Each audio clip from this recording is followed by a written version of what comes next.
രാവണന് കോപം കൊണ്ട് കണ്ണു കാണാൻ വയ്യാതെയായി. രാമനാണോ അപ്പൂപ്പൻ ഇങ്ങോട്ട് പറഞ്ഞു വിട്ടതെന്ന് ചോദിച്ചു. വയസ്സുകാലത്ത് അവിടെ എങ്ങാനും പോയിരുന്നു കൊള്ളണം.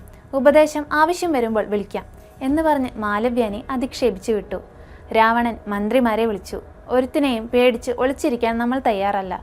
ആരെവിടെ പടയൊരുക്കം തുടങ്ങൂ? എല്ലാവരോടും യുദ്ധസന്നദ്ധരാകാൻ പറയൂ. രാവണനും പടയുമൊരുങ്ങി. കിഴക്കേ ഗോപുരത്തിൽ മന്ത്രിപ്രവരനായ പ്രഹസ്തൻ, തെക്ക് ഭാഗത്ത് വജ്രദംഷ്ടൻ, പടിഞ്ഞാറ് രാവണപുത്രനായ ഇന്ദ്രജിത്ത്, വടക്ക് ഭാഗത്ത് രാവണൻ യുദ്ധസന്നദ്ധനായി നിലയുറപ്പിച്ചു. വാനരസേനയും ആക്രമിക്കാൻ തയ്യാറായി. സേനാധിപതിയായ നീലനും സൈന്യവും കിഴക്കേ ഗോപുരം ആക്രമിക്കാൻ തയ്യാറെടുത്തു. അംഗദൻ തെക്കും ഹനുമാൻ പടിഞ്ഞാറും നിലയുറപ്പിച്ചു. ശ്രീരാമൻ ലക്ഷ്മണനോടും വിഭീഷണനോടും സുഗ്രീവനോടുമൊപ്പം വടക്കൻ ഗോപുരത്തിലേക്ക് സൈന്യത്തെ നയിച്ചു. യുദ്ധം ആരംഭിച്ചു. വൃക്ഷങ്ങളും പാറക്കഷ്ണങ്ങളും ഗദകളും എല്ലാം എടുത്ത് വാനര സൈന്യം ആർത്തുവിളിച്ച് ലങ്കാപുരത്തെ വളഞ്ഞു. വാളും കുന്തവും വടികളും ഗദകളും ധരിച്ച് രാക്ഷസന്മാർ വാനരന്മാരെ ചെറുത്തു. അതിഭയങ്കരമായ യുദ്ധം.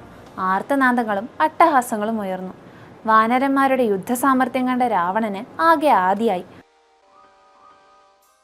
ഉടൻ പോയി സീതാദേവിയെ കണ്ട് ഒരു മറിമായം കാട്ടി. രാമനെ വ്യാജമായി ഉണ്ടാക്കി സീതയുടെ മുന്നിൽ വെച്ച് കഴുത്തുവെട്ടി. നിന്റെ രാമൻ ദാ കിടക്കുന്നു എന്ന് പറഞ്ഞു. സീത കരച്ചിൽ തുടങ്ങി. വിഭീഷണന്റെ ഭാര്യയായ സരമ സീതയെ ആശ്വസിപ്പിച്ചു. ഇത് രാവണന്റെ അടവാണെന്ന് പറഞ്ഞ് മനസ്സിലാക്കി. സീതയ്ക്ക് ആശ്വാസമായി. യുദ്ധം മുറുകി. അംഗദൻ ഇന്ദ്രജിത്തിനോടേറ്റു. ഇന്ദ്രജിത്ത് അംഗദനെ അമ്പെയ്തു മുറിച്ചു. ദേഷ്യം പിടിച്ച ബാലി തനയൻ ചാടിച്ചെന്ന ഇന്ദ്രജിത്തിന്റെ സാരഥിയെ ഒറ്റയടിക്ക് കൊന്നു. തേരും തകർത്തു. അതിനിടയിൽ ജംബുമാലി എന്ന രാക്ഷസൻ ഹനുമാനെ ഒരു വേലെടുത്ത് കുത്തി. ഹനുമാനുണ്ടോ വിടുന്നു. ജംബുമാലിയുടെ തേര് പൊക്കിയെടുത്ത് ഒറ്റയേറി. സാരഥിയും ജംബുമാലിയും തവിടുപൊടിയായി. സുഗ്രീവൻ പ്രഹസ്തനോട് യുദ്ധമായി. ഇന്ദ്രജിത്തിനോട് വിഭീഷണൻ പോരാടി. നികുംബൻ എന്ന രാക്ഷസനും നീലനും തമ്മിൽ പൊരിഞ്ഞ യുദ്ധം. ലക്ഷ്മണന് കിട്ടിയത് വിരൂപാക്ഷനെ. ശ്രീരാമനോട് 10 പേർ യുദ്ധം ചെയ്യാൻ വന്നു. എല്ലാവരും കാലുപുരുക്കി പെട്ടെന്ന് തന്നെ പോയി. സൂര്യൻ അസ്തമിച്ചു. വാനരപട ആദ്യ യുദ്ധത്തിൽ വിജയിച്ചു. അപ്പോഴതാ ഇന്ദ്രജിത്ത് മറഞ്ഞു നിന്ന് ദിവ്യാസ്ത്രമെയ്തു. നാഗാസ്ത്രമെയ്ത് വാനരന്മാരെയെല്ലാം നാഗങ്ങളെ കൊണ്ട് വരിഞ്ഞു മുറുകി. ശ്രീരാമനെയും ലക്ഷ്മണനെയും എയ്തു വീഴ്ത്തി. എല്ലാവരും ബോധം കെട്ടു. എല്ലാവരെയും വധിച്ചെന്ന് വീമ്പ് പറഞ്ഞ് ഇന്ദ്രജിത്ത് ലങ്കാപുരിയിൽ ചെന്ന് ആഘോഷിച്ചു. ദേവകൾ നിലവിളിച്ചു. മുനിമാർ വിഷമിച്ചു. ആകെ വിഷാദമയം. പെട്ടെന്ന് അന്തരീക്ഷത്തിൽ കൊള്ളിയാൻ മിന്നിയ പോലെ പ്രകാശം. ഒരു ചിറകടിയൊച്ച കേൾക്കയായി.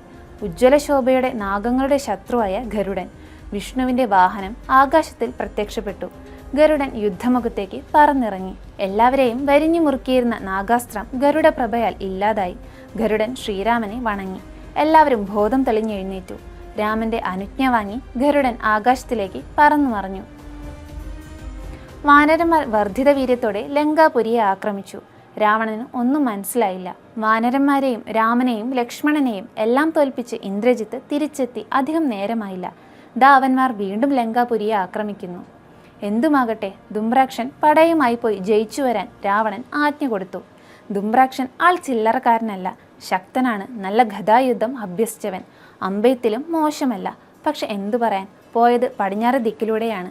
വാലും ചുഴറ്റി നിൽക്കുന്ന ഹനുമാനോട് ചെന്ന് യുദ്ധമായി. ഹനുമാൻ അടുത്തു കണ്ട മലയിൽ നിന്ന് ഒരു വലിയ കല്ലെടുത്ത് ഒറ്റയേറ്. നിന്നാൽ ജീവൻ പോകുമെന്ന് മനസ്സിലാക്കിയ രാക്ഷസൻ തേരിൽ നിന്ന് ഗദയുമെടുത്ത് ഭൂമിയിൽ ചാടി. തേരും കുതിരകളും സാരഥിയും എല്ലാം നശിച്ചു. ദുംബ്രാക്ഷൻ രക്ഷപ്പെട്ടത് ഹനുമാനെ ദേഷ്യം പിടിപ്പിച്ചു. കയ്യിൽ കിട്ടിയ രാക്ഷസന്മാരെയൊക്കെ കൊന്നു തുടങ്ങി. രാക്ഷസന്മാർ ഓടടാ ഓട്ടമായി. ഇത് കണ്ട് ക്രുദ്ധനായ ദുംബ്രാക്ഷൻ ഓടി വന്ന് ഹനുമാനെ ഗദ കൊണ്ട് ഒരടി കൊടുത്തു. ഹനുമാനത് സഹിക്കാവുന്നതിൽ അപ്പുറമായിരുന്നു. അടുത്തു കിടന്ന് വേറൊരു പാറയെടുത്ത് ദുംബ്രാക്ഷന്റെ തലയ്ക്കൊരടിയടിച്ചു. അതോടെ കഴിഞ്ഞു. ദുംബ്രാക്ഷൻ യമസന്നിധിയിലെത്തി. എങ്കിൽ വജ്രദംഷ്ട്രൻ പോയി എല്ലാവരെയും ജയിച്ചു വരുമെന്ന് രാവണൻ. ഇന്നിവന്മാരെയൊക്കെ ഒടുക്കിയിട്ട് തന്നെ കാര്യം എന്ന് പറഞ്ഞ് വജ്രദംഷ്ട്രൻ തെക്കേ ഗോപുരം വഴി യുദ്ധത്തിനിറങ്ങി. നേരെ ചെന്ന് അംഗദനോടേറ്റു. ഇരുവരും തമ്മിൽ ഘോരയുദ്ധം നടന്നു. വജ്രദംഷ്ട്രന്റെ വാൾ കയ്യിലാക്കിയ അംഗദൻ അവന്റെ തല വെട്ടിയെരിഞ്ഞു.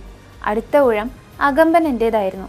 പോയത് പടിഞ്ഞാറേ ഗോപുരത്തിലൂടെ. അവിടെ മാരുതി കാത്തു നിൽക്കുന്നുണ്ടായിരുന്നു. അധിക സമയമൊന്നും വേണ്ടി വന്നില്ല. അകമ്പനനും കാലപുരിക്ക് പോയി. ഹനുമാൻ സിംഹഗർജനം മുഴക്കി. ഹനുമാന്റെ യുദ്ധപരാക്രമം കണ്ട് കാണികൾ സ്തുതിച്ചു.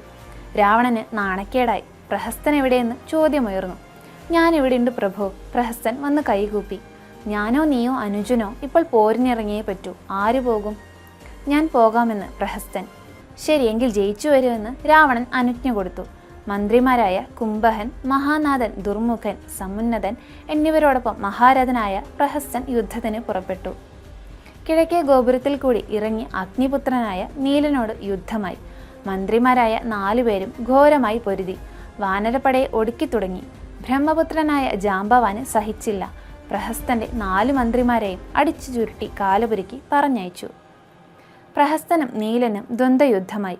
നീലൻ പ്രഹസ്തന്റെ കാലിൽ വാരിയെടുത്ത് നിലത്തടിച്ചു. അങ്ങനെ രാവണന്റെ സേനാപതിയും പടയും മുടിഞ്ഞു. വിവരമറിഞ്ഞ് രാവണൻ കോപാന്തനായി. ഇനി ഒരുത്തനെയും അയക്കുന്നില്ല, നേരിട്ട് പോയി ജയിക്കുക തന്നെ. കൂടെ വരുന്നവർ വന്നാൽ മതിയെന്ന് പറഞ്ഞ് ലങ്കാധിപൻ നേരിട്ടിറങ്ങി. കൂടെ മക്കളും മരുമക്കളുമെല്ലാം യുദ്ധത്തിന് തയ്യാറായി. വടക്കേ ഗോപുരത്തിലൂടെ ശ്രീരാമനോട് യുദ്ധം ചെയ്യാൻ പുറപ്പെട്ടു. ആനപ്പുറത്ത് കമ്പനൻ, സിംഹധ്വജമുള്ള തേരിൽ ഇന്ദ്രജിത്ത്, ഏറ്റവും വലിയ രഥത്തിൽ ഭീമാകാരനായ അതികായൻ, ആനപ്പുറത്ത് മഹോദരൻ, കുതിരപ്പുറത്ത് ഇരുമ്പുലക്കയുമായി നരാന്തകൻ, വലിയൊരു വെള്ളക്കാളയുടെ പുറത്ത് ത്രിശിരസ്, തേരിലേറി ദേവാന്തകൻ, കുംഭകർണന്റെ പുത്രന്മാരായ കുംഭനും നികുംഭനും രാവണനോടൊപ്പം യുദ്ധക്കളത്തിലേക്ക് പാഞ്ഞു. രാവണൻ പറഞ്ഞു, നമ്മളെല്ലാവരും കൂടെ ഇറങ്ങിയാൽ ശത്രുക്കൾ അകത്തു കയറും. നിങ്ങൾ ഗോപുരങ്ങൾ കാത്തു നിൽക്കിൻ, ഞാൻ പോയി അവരെ തീർത്തു വരാം. രാവണൻ ശസ്ത്രജാലം തുടങ്ങി. അമ്പുകൾ തീമഴ പോലെ വാനരന്മാർക്ക് മേൽ പതിച്ചു. ലങ്കാധിപന്റെ ശരവേഗം കണ്ട് എതിരാളികൾ പോലും ബഹുമാനിച്ചു. വാനരന്മാർ രക്ഷയില്ലാതെ ഓടി രാമസവിധത്തിലെത്തി.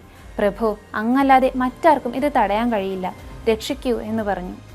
മന്ദസ്മിതത്തോടെ രാമചന്ദ്രൻ എഴുന്നേറ്റു. ലക്ഷ്മണൻ ചെന്ന് തടുത്തു. ഇവനോട് യുദ്ധം ചെയ്യാൻ എന്നെ അനുവദിക്കണം, ലക്ഷ്മണൻ പറഞ്ഞു. ഇന്ദ്രന് പോലും ജയിക്കാൻ കഴിയില്ല രാവണനോട്. മായായുദ്ധവുമുണ്ട്. ശിവഭക്തനാണ്. കയ്യിൽ ശിവൻ കൊടുത്ത ചന്ദ്രഹാസമുണ്ട്, ശ്രദ്ധിക്കണം, രാമൻ പറഞ്ഞു. ലക്ഷ്മണൻ പോരിനിറങ്ങി.